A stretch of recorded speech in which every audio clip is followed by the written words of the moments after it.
Texans safety Jimmie Ward was arrested this morning for a family violence charge per the Montgomery County, Texas jail via the Houston Chronicle. Ward was arrested at his home early this morning.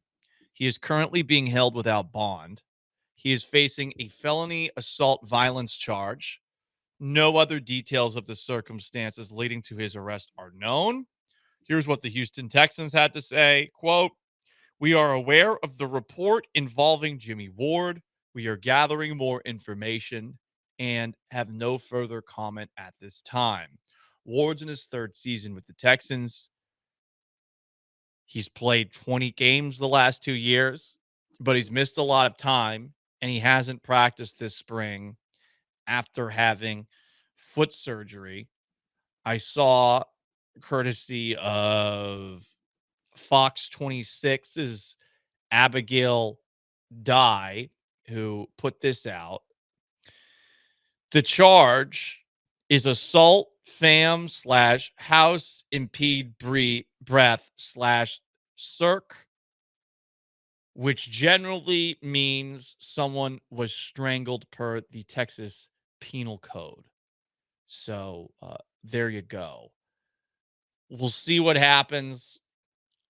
He was probably on thin ice on the Texans roster as it was, just given he hasn't played that many games the last 2 years. And when he played, how much of an impact did he actually have? Didn't really seem to have much of one. And now that the Texans have traded for CJ Gardner Johnson, it really did feel like there was a very good chance, Sean, that by the end of training camp, he would be one of the final roster cuts on the team. Yeah, if he made it off or out of training camp, it certainly looked like they had brought in his replacement with CJ Gardner Johnson. And at best, he would be on the small side of the snap share with Bullock, Gardner Johnson. I mean, Petrie's coming back, being healthy. He's probably going to be more of a nickel, but I don't know. Maybe they stick him back there at safety now, especially now that it looked. I agree with you that I think that Ward.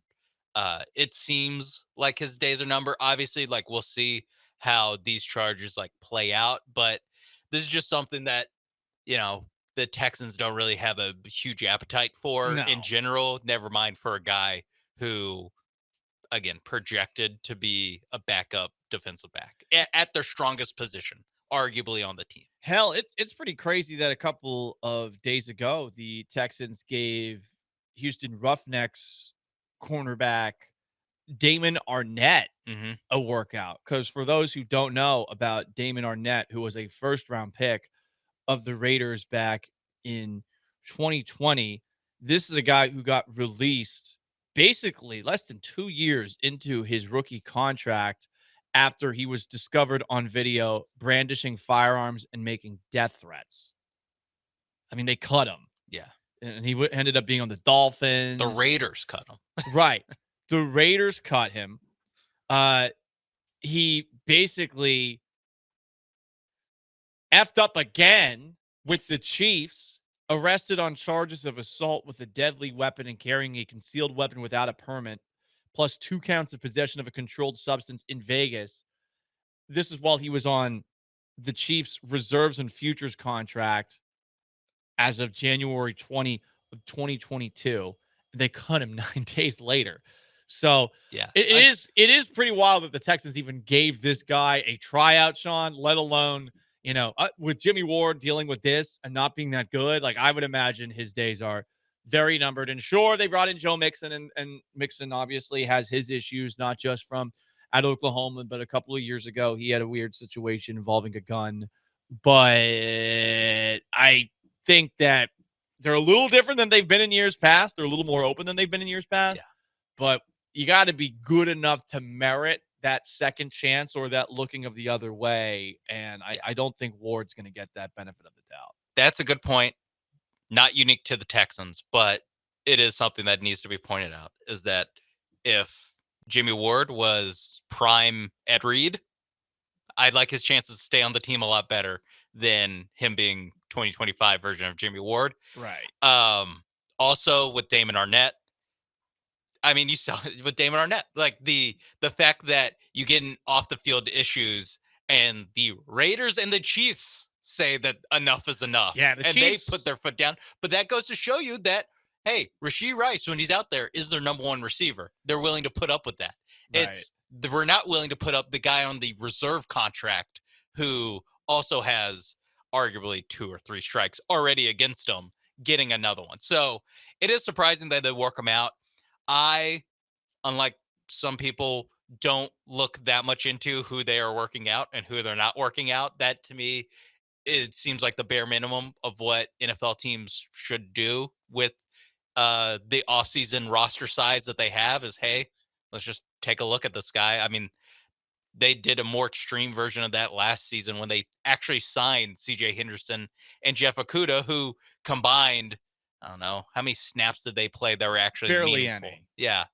Okudah was out there long enough to give up a touchdown to Turpin. I don't think against Henderson made the roster. Yeah. Okudah was out there a little bit, and they do not miss him. Exactly. So Arnett is even a step below what those guys got actual contracts. He just got asked to work out. So I don't see a future, a long-term future for either of these guys, Ward or Arnett.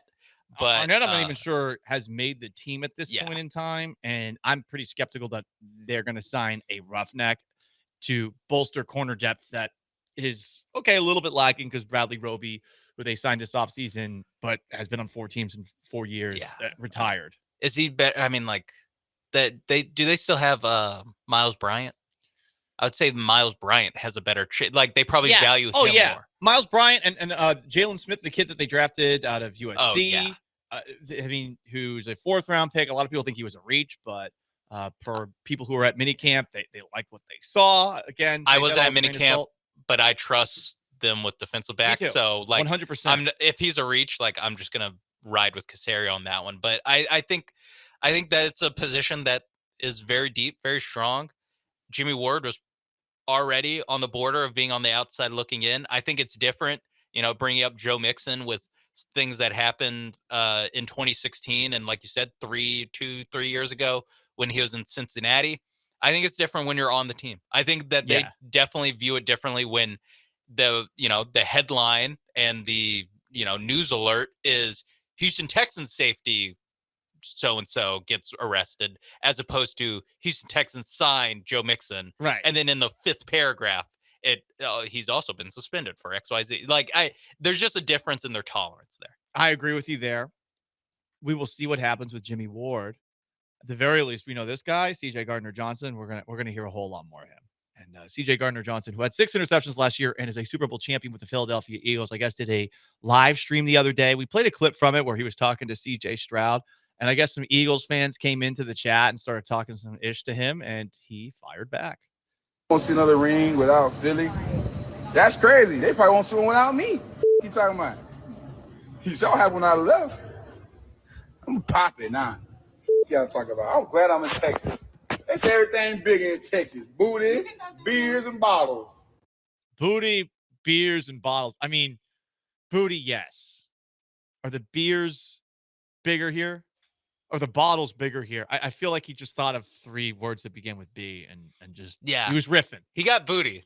Great. There's a lot of booty here. Great one. Yeah, I probably would let him get either bottles or beer off. Like, if he just threw that one in there and then said another B word that's probably bigger, like, I would ride with him there. Hey, listen, I'm in on CJ Gardner Johnson. I'm so excited. To me, it's gonna be so fun this year. This show is probably the number one DJ Swearinger show in the city of Houston, definitely in 2025. But Swearinger wasn't that good of a player. Yes, and different era. DJ Swearinger couldn't go live on his phone 24/7. Oh, we missed out. We really missed out. CJ can, and he's coming off a ring too.